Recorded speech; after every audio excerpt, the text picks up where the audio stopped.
क्या करूं, मैं इतनी सुंदर हूं तो। श्रीवास्तव मौसी का जब बेटा हुआ था, उन्होंने तभी ठान लिया था कि अपने बेटे के लिए सबसे सुंदर लड़की का हाथ मांग कर लाएंगी। श्रीवास्तव मौसी को भी बचपन से हीरोइन बन के रहने का बड़ा शौक था, तो बहू भी उनको हीरोइन जैसी ही चाहिए थी। एक दिन उन्होंने मिस गाजियाबाद डिम्पल से उसकी शादी करवा दी। यहाँ बस एक ही दिक्कत थी, डिम्पल को फेस मास्क बनाना तो आता था, पर आटा गूंथना नहीं आता था। बातें तो पक्की पक्की करती थी, पर रोटियां कच्ची पक्की बनाती थी। कमला बहन, मानना पड़ेगा, आप शहर की सबसे सुंदर लड़की को ब्याह कर ले आई है अपने बेटे के लिए। अब इसमें हमने तो कुछ नहीं किया भाई साहब, सब ऊपर वाले की कृपा है। जी जी, तो क्या क्या कर लेती है आपकी बहू? सब कुछ। जाओ बेटा डिम्पल, शर्मा जी के लिए थोड़ा नाश्ता पानी बना लाओ। डिम्पल नजदीक जाकर श्रीवास्तव मौसी के कान में फुसफुसाती है। मम्मी जी, नाश्ता बनाना तो नहीं आता, सिर्फ पानी ले आओ। अरे बेटा, तुझे देखने कितने लोग आए हैं, इन सबको पानी पिलाने का ही इरादा है क्या? सुंदर हूँ इसलिए देखने आए हैं। क्या करूँ, मैं इतनी सुंदर हूँ तो आप ही बताओ ना, क्या करूँ मैं? अरे बेटा, कुछ मत कर, खाना बनाना सीख ले बस। श्रीवास्तव मौसी के लिस्ट में सुंदरता सबसे ऊपर आती थी और उन्हें उसी का फल मिला। उनके बेटे अशोक ने एक दिन माँ से शिकायत की। माँ, कैसी बहू ढूंढ कर लाई हो? मैं शाम को थक हार कर घर लौटता हूँ तो मुझे कहती है, आज पेडिक्योर करना है, करवा दोगे? अरे जबकि दिन भर काम करके पाँव मेरे थके थे। अरे बेटा, ठीक है ना, धीरे धीरे सीख जाएगी। अरे क्या सीख जाएगी माँ, उससे कुछ भी नहीं आता।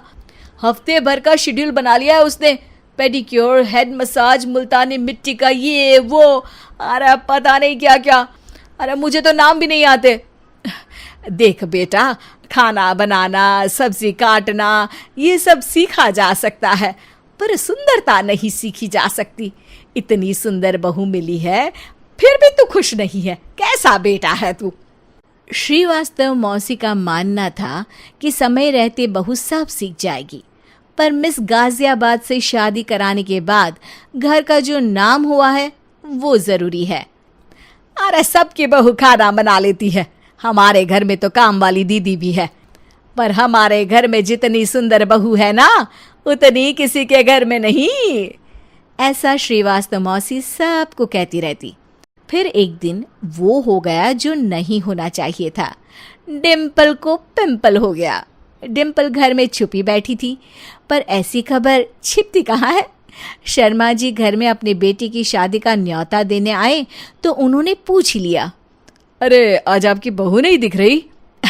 हाँ, वो ना थोड़ा काम में बिजी है, आती ही होगी। और इतने में डिम्पल सही में किसी काम से वहां आ जाती है।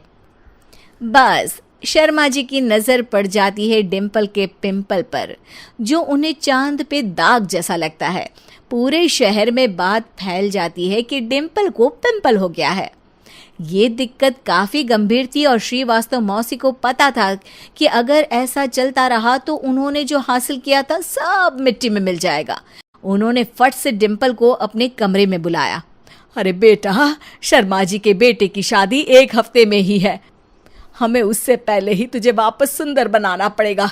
तू बता, तुझे मेकअप के लिए क्या क्या चाहिए? डिम्पल की दी गई लिस्ट का सामान श्रीवास्तव मौसी शाम को ही ले आती है और उसके बाद शुरू होता है डिम्पल का मेकओवर। 1 हफ्ते में सारे क्रीम्स पाउडर टेस्ट हो चुके हैं और डिम्पल और श्रीवास्तव मौसी रेडी हो जाते हैं शर्मा जी के बेटे की शादी के लिए। शादी के दिन डिम्पल बहुत सुंदर लग रही थी। श्रीवास्तव मौसी को उम्मीद थी कि बस अब तो हर जगह वो और डिम्पल ही छाए रहेंगे, चाहे शादी किसी की भी हो। पर जब वो शादी में पहुंचते हैं तो उन्हें बाहर शर्मा जी लोगों का स्वागत करते मिलते हैं। अरे कमला जी, सही समय पर आई हैं, आप ही का इंतजार था। हमने भी हमारे बेटे के लिए मिस अहमदाबाद ढूंढी है। डिम्पल और श्रीवास्तव मौसी दोनों के मुंह खुले के खुले रह जाते हैं शर्मा जी की बहू को देखकर। वो तो डिम्पल से भी ज्यादा सुंदर थी। क्यों, हमने भी अच्छी बहू ढूंढी है ना? हाँ हाँ शर्मा जी, बाकी आजकल के ज़माने में सुंदरता से क्या होता है भाई। देखो, बूढ़े तो सब होते हैं। मैं तो मानती हूँ कि बस रोटियां गोल बना दे, इससे ज्यादा क्या चाहिए। सुंदरता का क्या है, ढल जाती है, पर गुण वो हमेशा रहते हैं। अरे बाबा, इतना बड़ा ज्ञान आपको कोई गुरु भी नहीं देता जितना बड़ा ज्ञान आपको एक छोटे से पिंपल से मिल गया। अगले दिन जब अशोक डिम्पल से बात कर रहा होता है, कल शादी में मिस अहमदाबाद के बाद सब मिस गाजियाबाद यानी तुमको ही देख रहे थे। क्या करूं, मैं इतनी सुंदर हूं तो आप ही बताओ क्या करूं। क्या करूं मैं तो कहती हूं कि घर का कोई काम कर या फिर बाहर अपने लिए कोई काम ढूंढ ले। है? क्या कहा माँ जी? हाँ जी, सुंदरता का क्या है। कल तूने मिस अहमदाबाद से मात खाई, आगे कोई मिस हैदराबाद आ जाएगी या मिस फैजादाबाद आ जाएगी, इसलिए काम पर ध्यान दो। हाँ। और कुछ महीनों बाद, अरे बहू, काम करने के बाद तू सुंदर नहीं, अति सुंदर हो गई है।